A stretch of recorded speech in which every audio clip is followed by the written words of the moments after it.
Filipi 2 ayat 12, demikian firman Tuhan. Hai saudara-saudaraku yang kekasih, kamu senantiasa taat. Karena itu, tetaplah kerjakan keselamatanmu dengan takut dan gentar. Bukan saja seperti waktu aku masih hadir, tetapi terlebih pula sekarang waktu aku tidak hadir. Kita lanjut ayat 13. Karena Allah lah yang mengerjakan di dalam kamu baik kemauan maupun pekerjaan menurut kerelaannya. Nah, hai saudara-saudaraku yang kekasih, kamu senantiasa taat. Nah, ini pujian ya. Kamu senantiasa taat. Kamu senantiasa taat. Nah, Ibu Bapak, apakah kita adalah anak Tuhan yang taat? Amin. Puji Tuhan. Kamu senantiasa taat, itu sebabnya tetaplah kerjakan. Tetaplah kerjakan, karena Allah lah yang mengerjakan di dalam kamu baik kemauan. Nah, Ibu Bapak, mengikut Tuhan kadang-kadang kita dituntut memberi yang terbaik, ya kan? Beri yang terbaik. Mari memuji Tuhan dengan yang terbaik. Kadang-kadang WL pukul rata, gak tahu, kadang-kadang di ibadah KKR, di ibadah-ibadah umum, kita tidak tahu ada jiwa baru yang baru pertama kali hadir, atau di tempat ini ada juga orang yang baru pertama kali mengenal nama Yesus, tapi kita kadang pukul rata, ayo beri yang terbaik. Di hatinya, yang terbaik apa? Apa itu yang terbaik, ya kan? Sama dengan kita berkhotbah, kita bilang, ini namanya sekolah kehidupan. Ya gak pernah dengar. Apa pula ini? Sekolah yang ku tahu, sekolah SD, SMP, SMA, kuliah. Ini sekolah kehidupan. Apalagi ini? Banyak kadang-kadang yang perkataan-perkataan yang bagi orang yang pemula itu perkataan-perkataan yang masih belum terlalu dipahami. Tapi begitulah berjalannya, mungkin ada juga beberapa di tempat ini yang masih, itu apa ya? Bahasa apa lagi itu? Percaya saja Ibu Bapak, kami sedang membawa kamu tidaknya kepada jalan yang belok-belok ya. Yakin saja ya, kemana kami bawa itu benar saja ya. Apa itu? Beri yang terbaik. Taat. Taat apa lagi? Apa yang mau ditaati? Jadi anak Tuhan harus taat. Nah, jemaat mau bilang amin. Ada yang di hati, ini taat apa pula? Pajak kah? Taat apa ini, peraturan apa-apa ya? Tapi Ibu Bapak, saya mau kasih tahu, ada beberapa di zaman sekarang ini ketaatan kita itu sudah mulai turun kualitasnya. Kadang-kadang kita karena harus kompromi, gak apa-apalah, taatnya dikurangi sedikit, gak apa-apa. Supaya tenang, apalagi dengan label yang diberikan kepada orang percaya itu, kita kan disebut terang dan garam dunia. Kemana-mana harus jadi berkat, kan gitu ceritanya. Kamu harus jadi berkat. Di mana-mana harus bawa damai. Di mana-mana kamu harus bawa ketenangan. Kadang-kadang karena disebut dengan label itu kita menjadi sulit. Di mana-mana udahlah, supaya tenang, supaya nggak ribut, supaya nggak jadi masalah, supaya semua aman sentosa, dan kita mengorbankan ketaatan kita demi yang namanya supaya terjadi ketenangan, kedamaian. Kompromi. Turun kualitas taat kita. Turun kualitas kasih kita kepada Tuhan. Makanya hari ini saya sampaikan firman Tuhan, taat. Kita ulangi, belajar taat, obey, taat sama Tuhan. Ada 2 poin yang akan saya sampaikan hari ini. Bagaimana saya bisa taat, itu dia. Karena setiap orang pasti mau taat. Kalau kita ditanya, semua kita mau taat. Nah, sekarang bagaimana supaya aku bisa taat? Sebagai hamba Tuhan, bagaimana aku bisa taat kepada firman Tuhan? Taat kepada aturan-aturan yang ada, taat kepada pemerintah, taat kepada Tuhan yang sudah menolong dan memberkati hidupku. Nah, yang pertama, bagaimana kita supaya taat? Terima dulu yang terbaik dari Tuhan. Itu poin yang pertama. Bagaimana saya bisa berikan kamu Alkitab kalau saya nggak punya Alkitab? Nggak mungkin. Bagaimana aku bisa bagikan kamu uang kalau aku pun nggak punya uang? Mustahil. Bagaimana aku bisa bagikan kamu baju sementara aku sendiri kekurangan? Tidak mungkin. Bagaimana kita bisa taat kalau dalam diri kita sendiri pun kita belum menerima yang terbaik dari Tuhan? Apa yang terbaik dari Tuhan? Kasih karunia. Apa yang terbaik dari Tuhan? Anugerah. Apa yang terbaik dari Tuhan? Pengampunan. Apa yang terbaik dari Tuhan? Kasih.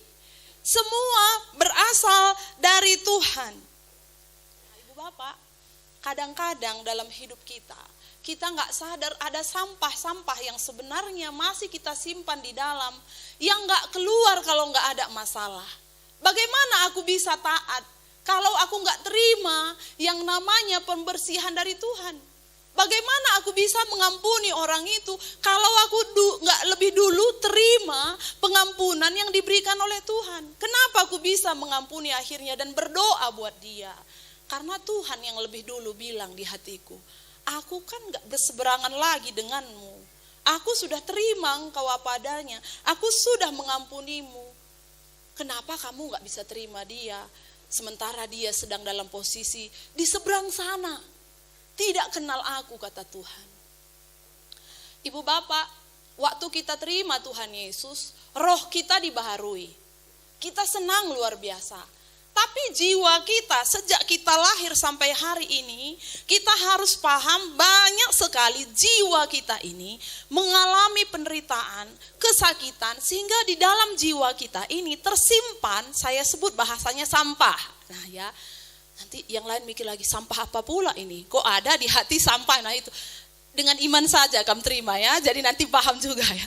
Ada sampah-sampah di dalam hidup kita yang kita bawa sampai hari ini, kita simpan. Dan kadang-kadang kalau tidak ada masalah, sampah itu tersusun baik dengan rapi. Dan hanya akan kelihatan ketika bertemu dengan satu masalah.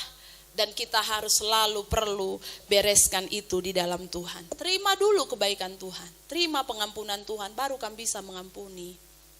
Ampuni, kita bilang, kita pun belum yakin diampuni Tuhan, gak mungkin mengampuni. Anak Tuhan kok gak jadi berkat? Anak Tuhan kok gak bisa mengampuni? Gimana aku mengampuni kalau aku pun belum tahu kalau aku sudah diampuni? Itu makanya poin saya yang pertama, terima dulu yang terbaik dari Tuhan. Apa itu? Pengampunan. Yang terbaik dari Tuhan, apa itu? Kasih karunia. Apa itu? Kemurahan. Apa itu? Kebaikan. Terima dulu kebaikan Tuhan setiap hari. Ada satu penelitian baru-baru ini yang mengatakan begini, bangsa kita, bangsa Indonesia juara 1. Tapi tunggu dulu ya, juara 1 apa ini?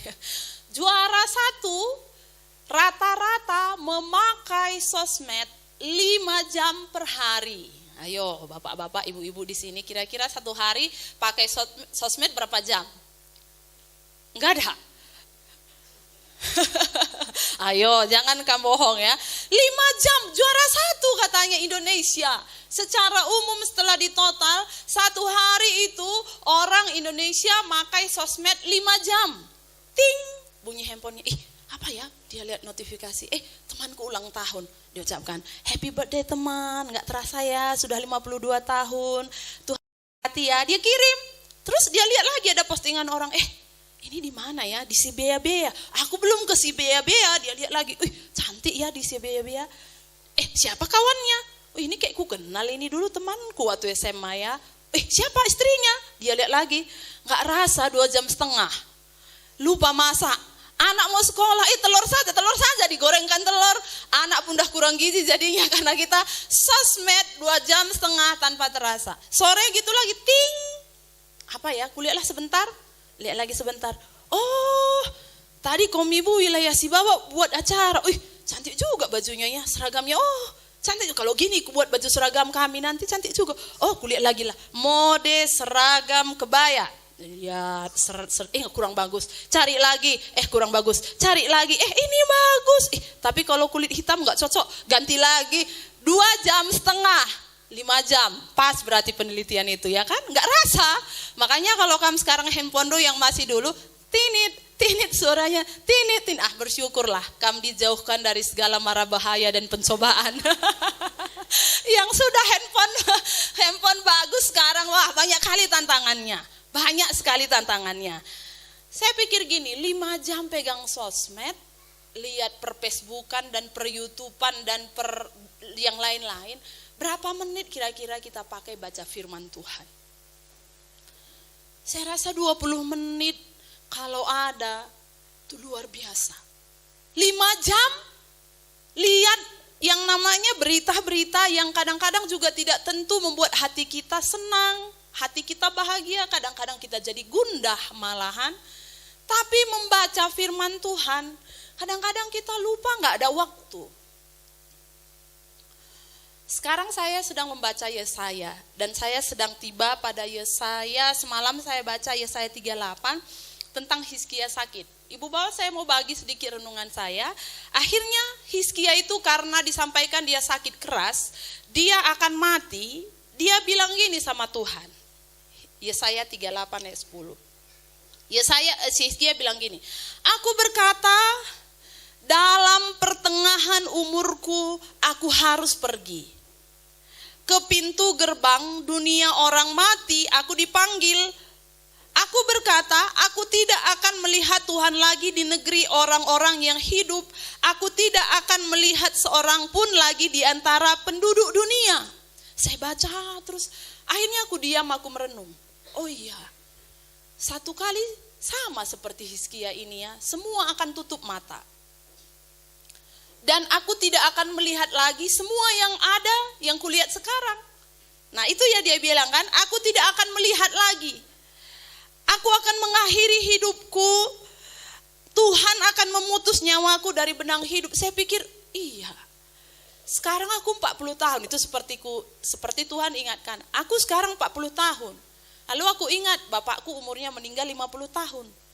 Kalau aku seumuran dengan bapakku dipanggil Tuhan, berarti sisa waktuku 10 tahun lagi. Ku ingat, aku menikah sudah 10 tahun. 9 tahun, hampir 10 tahun. Dan gak kurasa, kayak baru semalam lah kurasa. Jadi 10 tahun itu gak terasa gitu di hatiku. Berarti Tuhan, kalau umurku tinggal 10 tahun lagi, tolong Tuhan berikan aku hikmat, berikan aku kekuatan supaya 10 tahun ini aku maksimal. Jangan sampai nanti aku udah mau tutup mata, aku baru bilang, kenapa ini belum kukerjakan, kenapa ini belum kubuat. Tuhan tolong, aku menangis berdoa sama Tuhan. Tuhan maksimalkan aku 10 tahun ini, kalau memang umurku tinggal 10 tahun. Nah ibu bapak, dari mana aku merenungkan? Karena aku baca firman Tuhan. Hizkia yang bilang begitu, tapi kok rasanya aku yang disuruh Tuhan merenungkan bahwa satu kali aku akan tutup mata, semua yang kulihat ini tak akan kulihat lagi. Aku tidak akan bisa mengucap syukur lagi karena mulutku sudah tidak ada, karena tinggal rohku saja kemudian. Lalu aku diingatkan bahwa perbuatan-perbuatan yang kulakukan sekarang ini hanya bisa kulakukan selama aku hidup. Dan sama seperti kita sekalian juga merenungkan bahwa satu kali kita akan tutup mata dan tidak tahu apakah 10 tahun, apakah 15 tahun, apakah 5 tahun, apakah 5 menit kemudian, tidak ada yang tahu.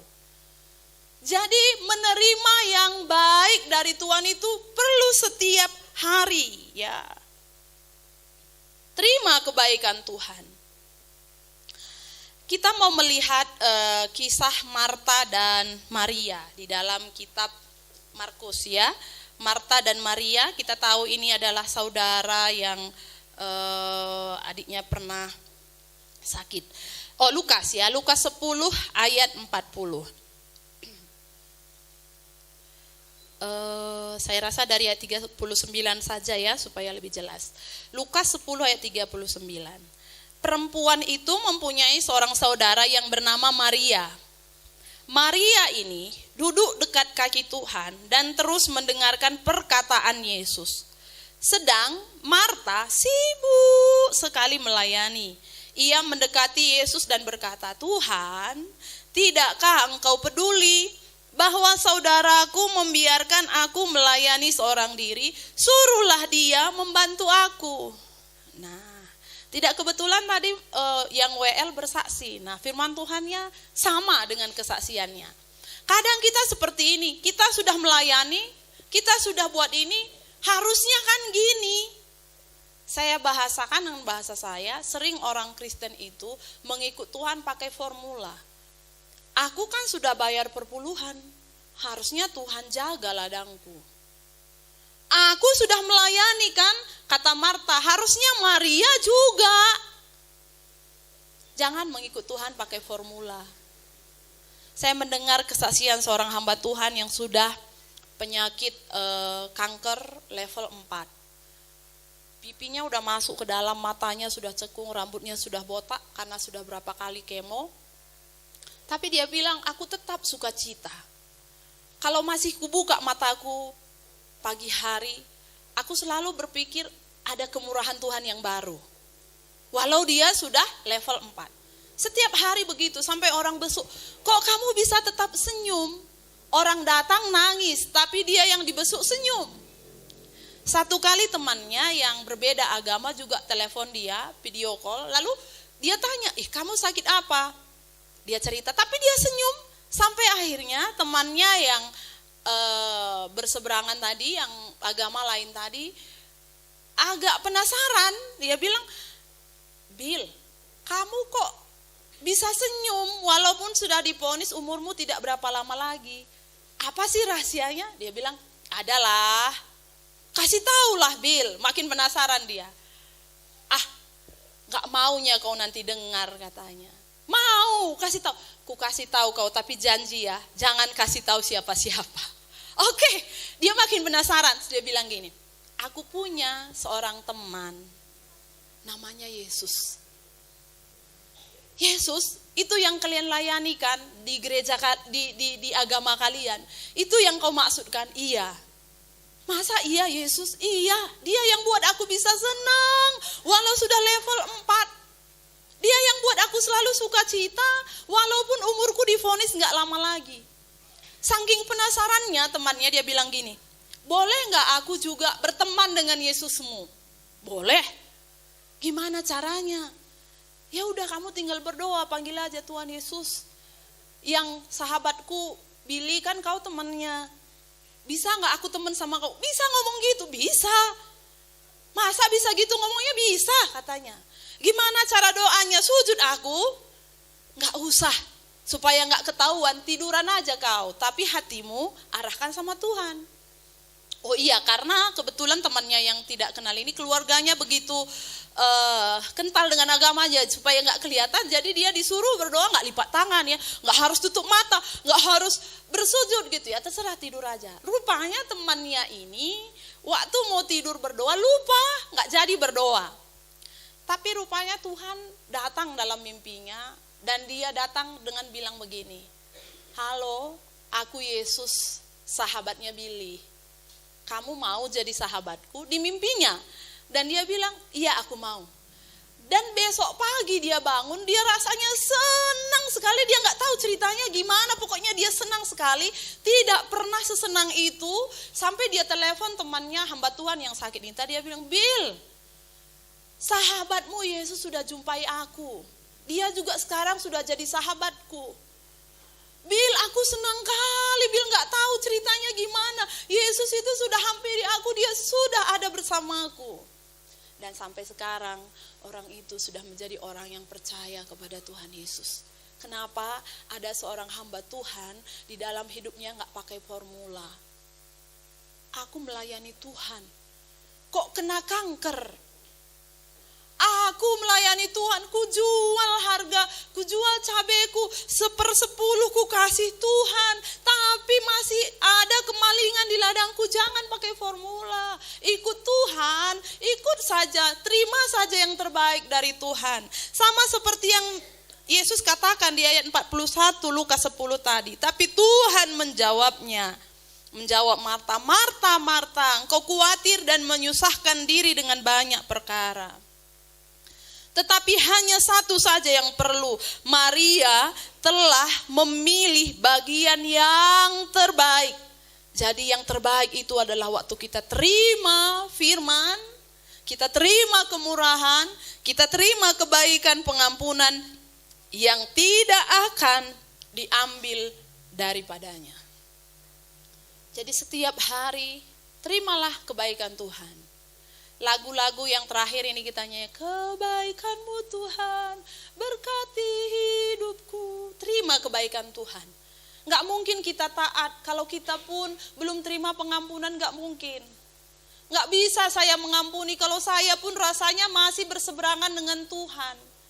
Gak mungkin aku bisa jadi orang yang mengasihi sementara aku pun kekurangan kasih, gak bisa. Gak bisa aku berkorban kalau aku pun rasanya harus terus diberikan pengorbanan. Kalau aku terima yang terbaik dari Tuhan, maka itu yang akan memampukan aku untuk bisa mengasihi, untuk bisa mengampuni, untuk bisa berkorban, untuk bisa melayani, untuk bisa memberikan waktuku. Kenapa? Karena aku terlebih dulu sudah menerimanya dari Tuhan. Amsal 23:26 berkata, hai anakku, berikanlah hatimu kepadaku supaya ku isi.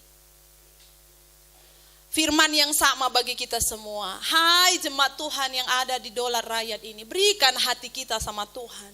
Biar Tuhan yang isi dulu. Beri hati kita kepada Tuhan, biar hati kita diisi penuh dengan kebaikannya. Sampai itu akan kita bisa berikan lagi kepada orang lain, menjadi orang yang taat. Satu kali dalam kitab 2 Petrus pasal 2 ayat 7-8 diceritakan, dituliskan tentang Lot yang hidupnya menderita di tengah-tengah angkatan yang jahat. Kita lihat coba bersama 2 Petrus pasal 2 ayat 7-8. 2 Petrus. Tetapi Tuhan menyelamatkan Lot, orang yang benar, yang terus-menerus menderita oleh cara hidup orang-orang yang tak mengenal hukum dan yang hanya mengikuti hawa nafsu mereka saja. Ayat 8. Sebab orang benar ini tinggal di tengah-tengah mereka dan setiap hari melihat. Lot itu setiap hari melihat, setiap hari mendengar perbuatan-perbuatan mereka yang jahat itu. Sehingga apa? Jiwanya yang benar itu tersiksa. Jadi kalau kita setiap hari mendengar tentang perbuatan yang jahat, kita melihat perbuatan yang jahat, kita membaca perbuatan yang jahat, ternyata itu menyiksa jiwa kita yang benar. Makanya saya bilang tadi di awal saya sampaikan di dunia per-Facebookan, per-YouTubean dan segalanya, kalau itu menceritakan hal-hal yang tidak baik, itu membuat jiwa benar kita ini tersiksa, Ibu Bapak. Harus selektif, harus dijaga. Sehingga Lot tadi yang jiwanya benar itu tersiksa. Harus difilter dan harus dibersihkan, harus didetoksifikasi. Harus dikeluarkan yang sampah-sampah tadi, yang gak bersih tadi, yang gak baik tadi. Karena itu akan membuat jiwa kita yang benar ini tersiksa. Itu sebabnya setiap hari berikan waktu yang khusus bagi Tuhan, Ibu Bapak. Berikan waktu yang khusus, terima dulu yang terbaik dari Tuhan. Terima yang terbaik. Tuhan, aku mau terima kasih karunia-Mu setiap hari. Kemurahan-Mu setiap hari. Jangan berjalan kalau belum dipenuhkan dengan kasih karunia Tuhan. Jangan lakukan kalau kita belum dipenuhkan dengan kebaikan Tuhan. Karena kalau tidak dipenuhkan dengan kebaikan Tuhan, berarti akan dipenuhkan dengan hal-hal yang lain dari dunia ini. Dan itu tentu akan membuat kita menjadi orang-orang yang tidak taat. Yang pertama poin saya adalah kalau kita mau taat, terima kebaikan Tuhan. Dia baik. Dia baik saudara, dia baik sekali. Dia mau memberikan semua hal yang baik yang ada dalam dirinya kepada kita. Terima yang baik. Terima yang baik. Yang kedua, bagaimana kita bisa menjadi anak yang taat? Ibrani 11 ayat 7 dan Ibrani 11 ayat 8. Karena iman Nuh taat. Saya ulang. Karena iman Nuh Ayat 8, karena iman Abraham taat. Ternyata yang membuat Abraham itu taat, dia ada iman. Dia memang percaya bahwa Tuhan itu akan menyediakan. Makanya seperti yang kemarin kita tonton, Abraham itu ikut saja. Tuhan bilang ke sini dia ikut saja karena dia punya iman, percaya, makanya dia bisa jadi taat. 25 tahun dia tunggu anaknya. Dia beriman Tuhan pasti sediakan, dia taat. Nuh juga begitu, diperkirakan 100 tahun, umur 500 tahun Nuh bangun bahtera. Dia masuk bahtera umur 600 tahun, jadi sekitar 100 tahun dia terus buat bahtera. Dia bangun bahtera, dia bangun bahtera, dia bangun bahtera, dan dia tidak pernah berhenti. Kenapa? Dia taat karena ada iman. Masihkah kita beriman? Setiap ada firman Tuhan yang kamu dengar, yakini. Jangan dia biarkan lewat. Waktu kamu dengar, Tuhan itu segala berkat, amin. Itu bagianku. Tuhan adalah sumber berkatku. Begitu, jadi punya iman, tangkap, jadi bagian kita. Kamu akan diutus pergi ke bangsa-bangsa, menjadi berkat ke bangsa. Amin Tuhan, aku terima, aku pegang. Aku diberikan Tuhan, diutus Tuhan jadi berkat kepada bangsa-bangsa. Sehingga waktu perjalanan iman kita tetap taat. Aku kan sudah dijamin Tuhan jadi berkat untuk bangsa-bangsa. Aku akan taat pada firman-Nya, taat kepada segala perintah Tuhan, taat. Kalau kami sering kesaksian, kalau untuk kebutuhan sudah tidak usah dipikirkan lagi. Kenapa firman Tuhan bilang, burung-burung di udara Tuhan sediakan, Tuhan pelihara. Tangkap, iya tuh burung saja Tuhan pelihara, masa aku yang adalah segambar serupa Tuhan enggak Tuhan pelihara? Pegang firman Tuhan itu, kemarau pun burung saja Tuhan pelihara, masa aku enggak? Hujan terus, aku taat saja ikut rencana Tuhan. Pokoknya bunga di padang saja Tuhan hiasi, masa aku tidak? Kenapa? Punya iman, tangkap. Nah, tangkap, ku bilang ini ngertinya kami ini ya. Kadang-kadang bahasa kita ini yang udah susah kan. Apa pula tangkap-tangkap ya. Ya berjalan saja kamu dengan iman. Percaya saja kamu apa kami bilang ya. Tangkap maksud saya imani gitu. Jadi bagian gitu ya. Ini jadi bagianku. Perhatikan burung-burung di udara, Tuhan beri makan, Tuhan pelihara. Iya kan? Tuhan itu pelihara burung di udara kok. Apai kakam, apai akulah mungkinlah pelihara. Nah, masalahnya lebih banyak sering khawatir kita, lebih banyak sering ketakutan kita. Nah itu yang perlu didetoksifikasi, keluar. Tuhan bereskan kekhawatiran, takut kali aku anakku yang sedang kuliah itu enggak cukup biayanya. Padahal Tuhan udah janjikan, tolong Tuhan usir keluar segala kekhawatiran dalam nama Yesus. Digantikan Tuhan dengan pengharapan, digantikan Tuhan dengan iman, digantikan Tuhan dengan sukacita. Amin. Jadi kita tangkap, kita imani, kita pegang, jadikan itu jadi bagian kita. Sehingga apa? Kita jadi taat.